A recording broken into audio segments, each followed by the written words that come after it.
Assalamualaikum warahmatullahi wabarakatuh. Kami dari grup F, paralel D, sesi D3 akan mempresentasikan mengenai modul isolasi jasad klinik. Sebelumnya untuk anggota grup kami yaitu ada saya sendiri, Syafira Ainuri dengan NPM 176, kemudian ada Muhammad Fadila Ramadhani dengan NPM 177, dan juga Muhammad Dhani Darmawan dengan NPM 178. Yang pertama mengenai isolasi dari jasad klinik itu sendiri. Isolasi jasad klinik ini merupakan upaya untuk menumbuhkan mikroorganisme dari lingkungan alaminya, di mana dari isolasi mikroba ini yaitu memisahkan suatu jenis mikroba dengan mikroba lain yang berasal dari campuran berbagai mikroba. Hal ini dilakukan dengan menumbuhkan pada media padat maupun media cair. Nah, sel mikroba ini akan membentuk koloni sel yang tetap pada tempatnya.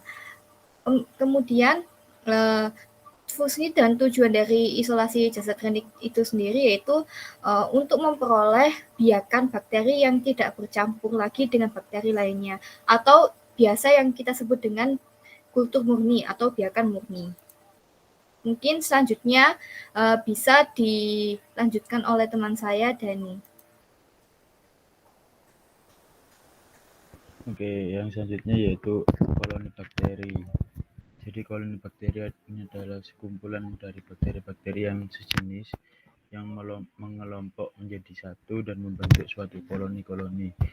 Jadi pertumbuhan mikroorganisme yang membentuk koloni dapat dianggap bahwa setiap koloni yang bertumbuh berasal dari satu sel, maka dengan menghitung jumlah koloni dapat diketahui penyebaran bakteri yang ada pada bahan.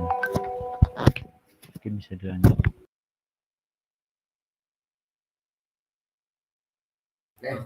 Baik, yang pertama ada sifat-sifat koloni bakteri. Yang pertama itu ada ukuran koloni. Jika dilihat dari pertumbuhan di petri dish, ukuran koloni bakteri ada yang berbentuk titik, kecil, sedang, dan besar. Lalu ada yang namanya pigmentasi. Mikroorganisme kromogenik sering memproduksi pigmen intraseluler. Beberapa jenis lain memproduksi pigmen ekstraseluler yang dapat terlarut dalam media. Warna pigmen yang dihasilkan dapat putih, kuning, merah, ungu, dan sebagainya.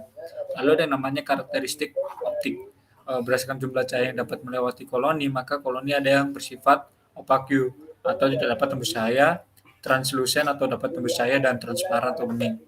Lalu ada namanya bentuk pinggiran dan elevasi. Bentuk koloni bakteri ada yang sirkuler atau bulat bertepi, irregular tidak beraturan, dan ada yang berbentuk rhizoid atau berbentuk seperti akar dan pertumbuhannya menyebar. Mungkin selanjutnya dapat dilanjutkan oleh teman saya, Syafira. Baik, selanjutnya mengenai identifikasi bakteri. Pada identifikasi bakteri ini dilakukan mengamati morfologi dari kolonigram yang bertujuan untuk mengetahui golongan bakteri. Jika bakteri gram itu merupakan gram positif, maka akan berwarna ungu, dan jika bakteri tersebut gram negatif, maka akan berwarna agak merah. Mungkin selanjutnya dapat dilanjutkan oleh teman saya, Dani.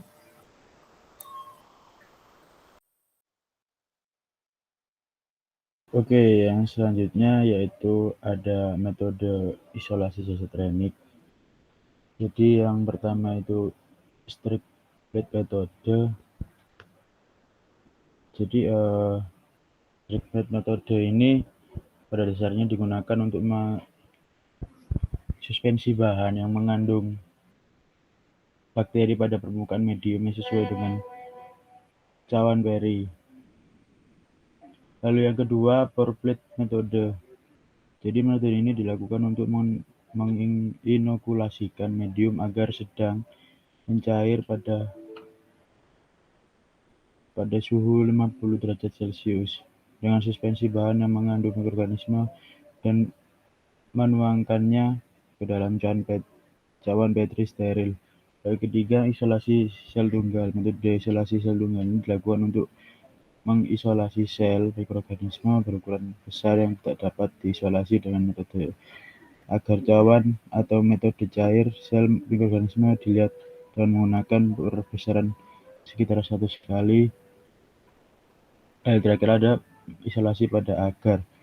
Jadi prinsip pada isolasi ini mengencerkan mikroorganisme sehingga diperoleh individu spesies yang dapat dipisahkan dari organisme lain. Setiap koloni yang terpisah yang tampak pada cawan tersebut. Ini bisa dilanjut.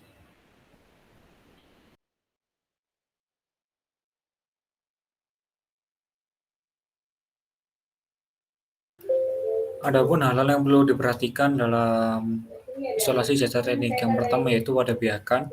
Wadah biakan pada dasarnya itu harus steril. Yang kedua yaitu ada kontaminan pada tabung reaksi dan Erlenmeyer dapat dicegah dengan menutup lubangnya dengan penutup yang sesuai. Lalu ada pemilihan wadah.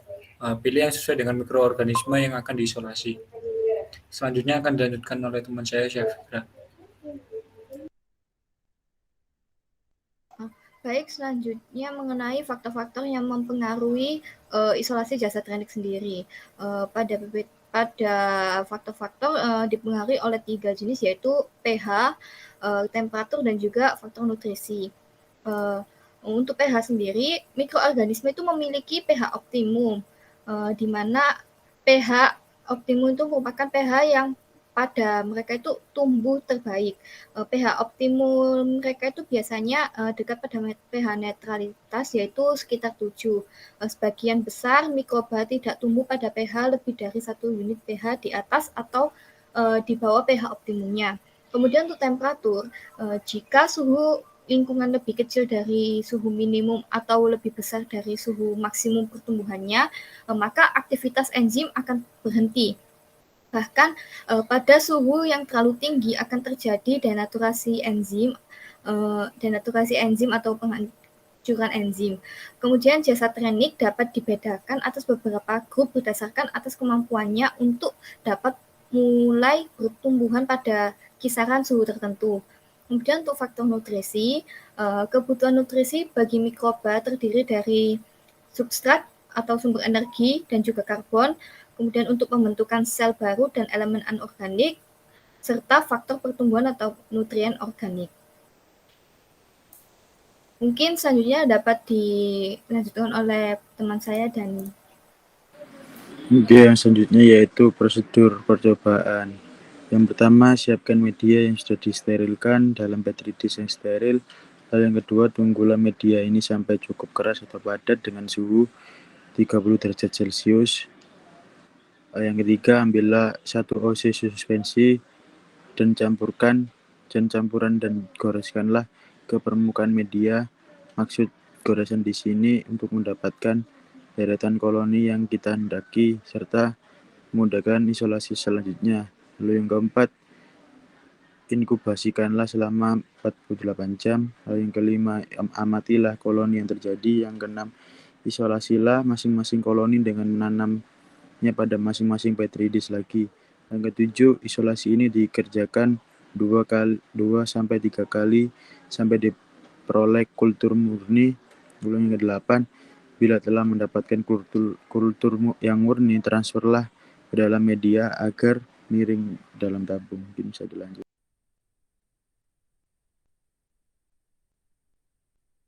Ini adalah hasil pengamatan yang dilakukan dalam perbesar lensa objektif 40 kali dan lensa okuler 10 kali. Untuk isolasi yang pertama yaitu pada media agar dan mikroorganismenya adalah yeast. Di situ berbentuk kokus, berkoloni dan tak berintis sel. Lalu pada isolasi yang kedua juga sama pada media agar dan mikroorganismenya adalah yeast. Di situ juga sama seperti isolasi yang pertama yaitu berbentuk kokus, berkoloni dan tak berintis sel. Selanjutnya dilanjut. Baik, kurang dan lebihnya mohon dimaafkan. Wassalamualaikum warahmatullahi wabarakatuh.